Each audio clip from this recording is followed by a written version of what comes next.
I am a 17-year-old girl and have not been contacted by my mom in over 10 years. I was recently reached out to. At the age of 7, she gave away for adoption. Luckily, I found a family who could take me. Just so you can follow what happened better, my original biological mom will be Megan, and the parents I grew up with will be mom and dad in this storyline. Megan had me with my actual dad when she was probably 20 years old. She dropped out of the college because she was pregnant with me, but my biological father finished his education, and they were married shortly after he graduated. He was diagnosed with leukemia when I was 3 years old, and died just after my 7th birthday. Just because my father has now died does not mean I lost him in any sense of the word, and quite frankly, that process had begun long before I give up my custody. Megan sold me, and then within 24 hours of my dad dying, I moved in with a family. Even today, with 10 years under the bridge since then, I remember it as vividly primus yesterday. I felt angry and bewildered by what was happening. I recall being told by many that I was going to be okay, and my father is in a better place anyways, but all I wanted to do was find out how he felt. He was pretty sick, but there he would be whenever I wanted to see him. Even after his death, I was not allowed to say goodbye. I hardly had time to digest these things when my new family arrived at the scene a day after my dad passed away. These people, my mom said, are going to take care of me for a few days. But days changed into weeks, and weeks turned to months, then years. I waited for my mother to call me. I cried a lot at first because I felt my mother and family had abandoned me. A couple of weeks after my mom and pop had me, my real grandparents showed up to see me. I have been contacted by them since I was too young to know back then, but when I turned 14, they could no longer dodge my endless questions. Because I was adopted, and as such, really wanted to know what had happened with my birth mother. I wondered why all of this had taken place, because I could distinctively remember getting along just fine with my birth parents when I was small. Megan took the news of her biological father getting leukemia as well. Fate had it in for us. My grandparents and my mom and dad told me what was up. She was with my stepfather, but instead of going home to be there for him and mend the marriage, she started sleeping around on her uncle. That was scary enough as is, but we didn't ultimately learn about it until 6 months prior to my father's death. By that time his health was so terrible, the affair had also been exposed. My uncle and Megan never told him about it. When he broke up with that woman, Megan would hunt my father down. She decided when all was said and done, she needed to be around him. Megan and my uncle went to confront their affair to the parents. My grandparents were disgusted, but thought better of speaking in front of their wounded son. They didn't want him to have known any of this. He were going through a hard time as it was. Not long after, around the same time, my uncle and Megan spilled the beans to my grandparents about the affair. They announced they did not want a part in raising, so discussed putting me up for adoption. It is the choice Megan stood by. What I remember her saying to me was, she had been way too young at the time that Elle was born and hadn't wanted to be a mother. And she can't now, and has let me be, due to pressure from her parents for a grandchild. Conclusion: her parents saved her from leading a very different life. I was not wanted in the first place, and without a father, she did never want anything to do with me, so I would have went off either way to a children's home. I left things at there, wound up so tightly that they couldn't possibly let me go away while Dad was alive. It would be the answer a couple of years later, when he died. After that, they made my mom and dad come get me. It was a surprise to my adoptive parents, but they wanted one more child so that their family could be whole. They had been trying for a baby again since then, but it was too hard on my mom. My parents just had to wait too long for me. I must be already too far gone. They hoped someone much younger needed the parent outreach. They were not going to have them slip away at their present location, put a block on any and all contacts with adoption agencies. So in the first place was a cousin of my mom's who is friends with Megan. They knew they needed to rescue me of that sort, and have come across my way. Straight to my mom, no agencies needed. It was mostly because the busybody Megan, who got it in her mind when offered me that Bitch, we know I had trouble getting anyone to adopt a 7-year-old from my agency, so fine. Let them have me. They interviewed her 4 months before my dad died. 2 weeks after he passed, it was official. Wearing Miu Miu pre-fall 2010, hood and yoke velvet dress, check shawl, monk vest, film camera, clutches. Jason and I were saying that after my dad died, my mum and dad thought I'd go stay with Megan for a days or something. Then they just sent me home the next day. Read. Found out that indeed, other people knew. Megan had put me up for adoption, and I thanked the heavens that these guys were picked to be my dads. Most adoptions are of younger children, so I was lucky to be placed with such a great family. My mom and dad love me. My older brother has all he could hope for with a little sister. But I am one of those very lucky people that has 4 sets of grandparents in real life, so you can imagine how spoiled I got as a child. None of us kept in touch with my uncle or Megan after Dad's death. They never even came to his funeral, that my grandparents on my side planned. I mean, everyone is going to be there because it sucks, and for me was like Groundhog Day at the time. My grandparents figured it would be best for me to acclimate myself in my new surroundings until they reintroduced themselves, once learning why I was surrendered, and Megan interred, not a permanent part of my life. I thought I would feel excluded, or at least a little annoyed, but mostly I was relieved that she basically confirmed the fact that good thing I did not spend my life with her. I found my way to people who actually liked me. I turned 17 earlier this year, and in a few months, I will be off to college. I don't even give about Megan or my uncle as to what have they been doing. However, for the last few days, I have found it impossible not to think about them. She had messaged me on Instagram, and we agreed to meet up and talk things through. Since I have a public account, it is not hard at all to locate me. At first, I did not even know why she was contacting me after a long period. So I asked her why she wanted to suddenly be my friend again, but not before inquiring about a few details. Sent me a long message, full of emotion that those years had passed, but that she still hated herself for giving me away. She put her commitment to my uncle before us, her children. That she knew it was not her place to make me come back as a daughter, but wanted at least that I know she is not all wrong here. Her only sin was having gotten into so much too young, not understanding the downside of all these commitments. She was under too much stress, hence why she made many wrong decisions. Still, she never felt sorry she'd carried me. My family may have been long calling it, but she was simply not built to be a mother. She had wanted to make it up with me.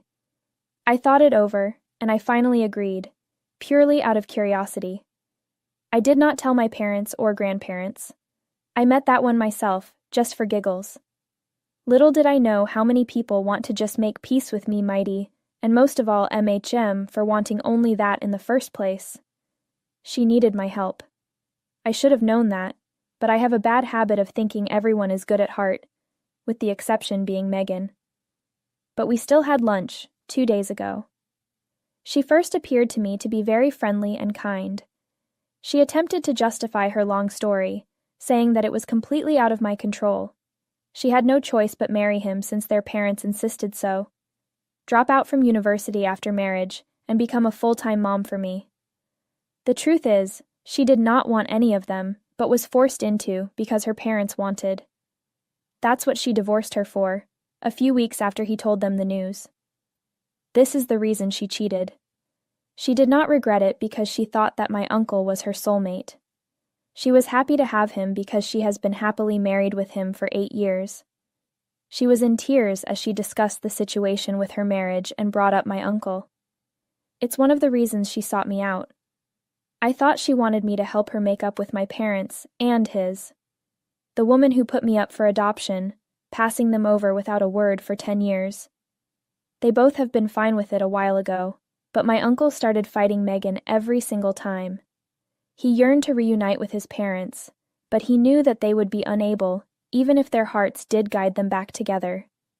He was blaming Megan for some reason, as he says that if she hadn't been so quick to give me up, maybe I wouldn't have gone sour.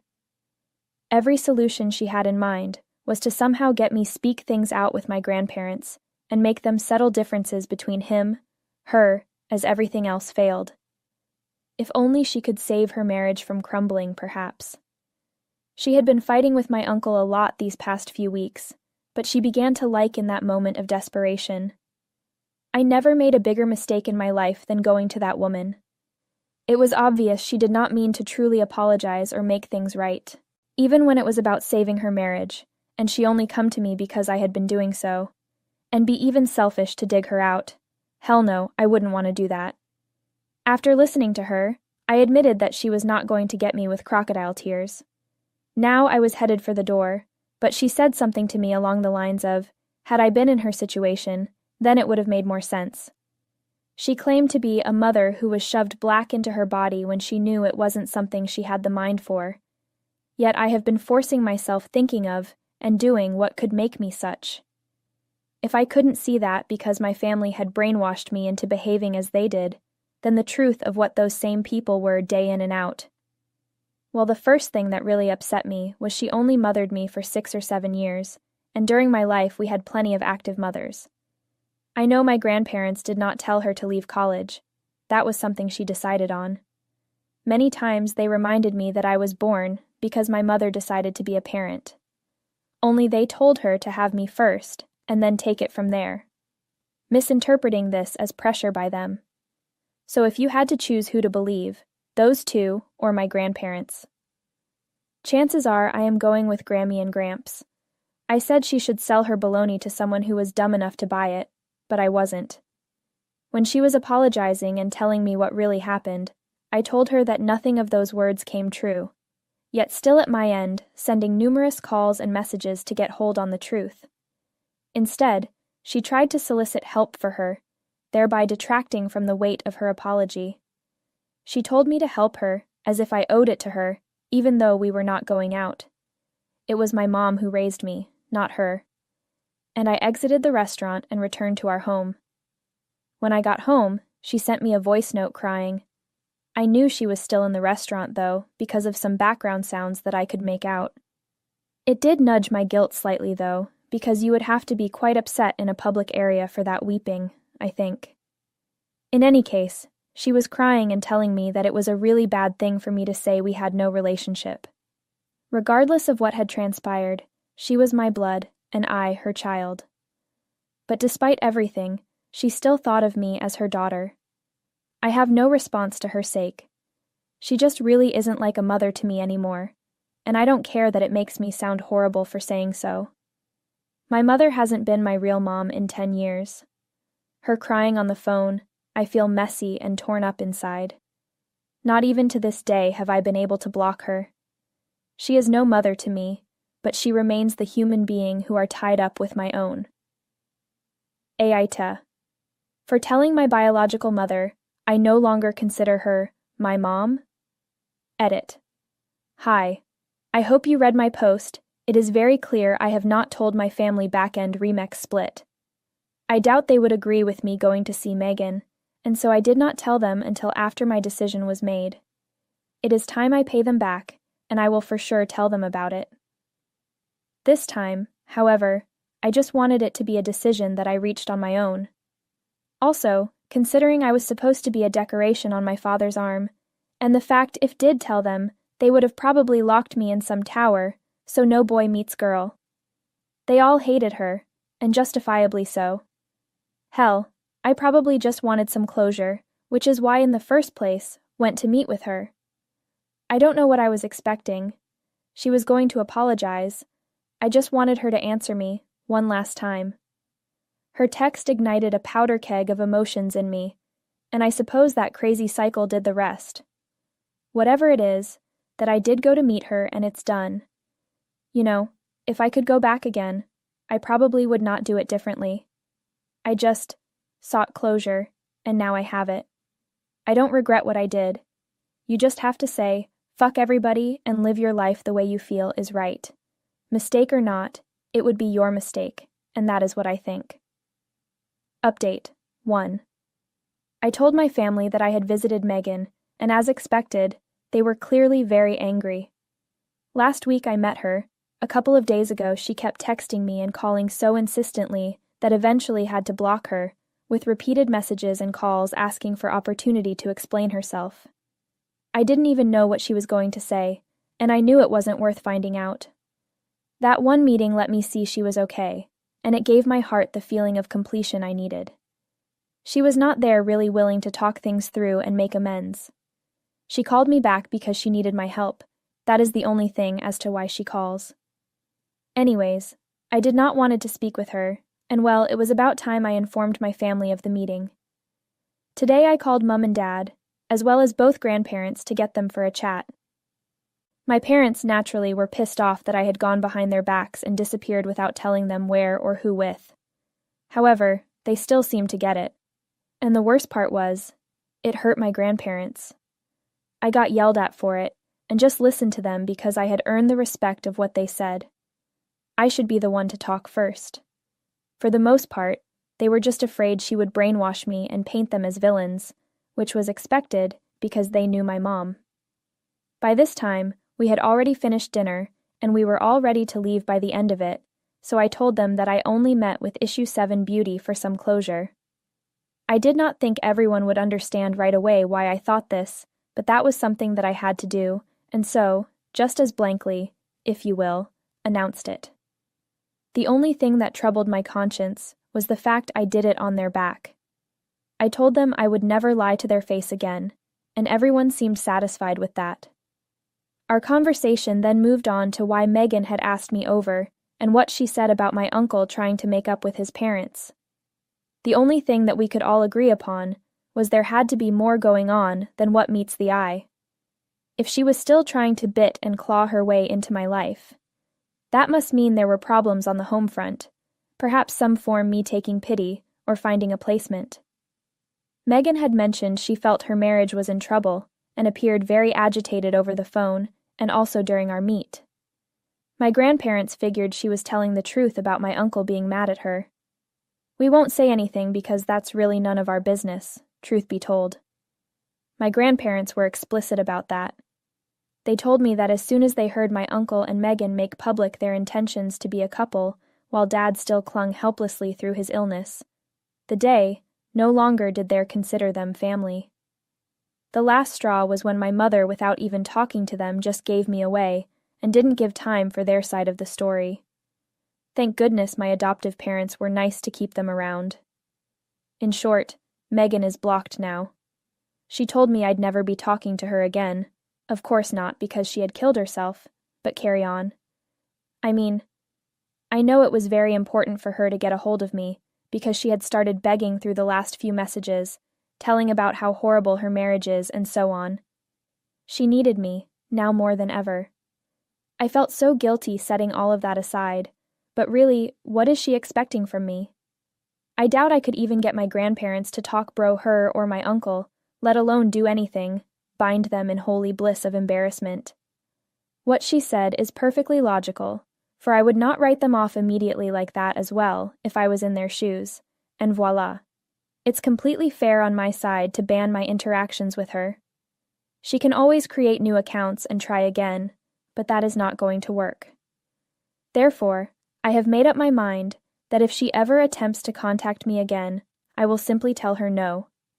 If the harassment persists, I'm going to tag her.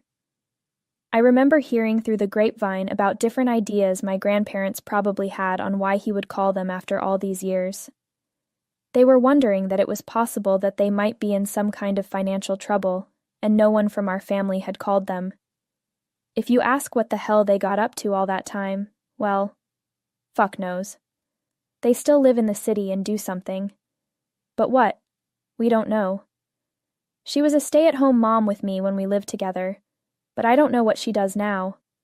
Well, at least now I know that if Megan and my uncle are trying to make peace with them because they have hit the bottom of a financial dosh, then I'll definitely tell this bitch/asshole, etc., that as far as their conversation is concerned in less than others would, but whatever.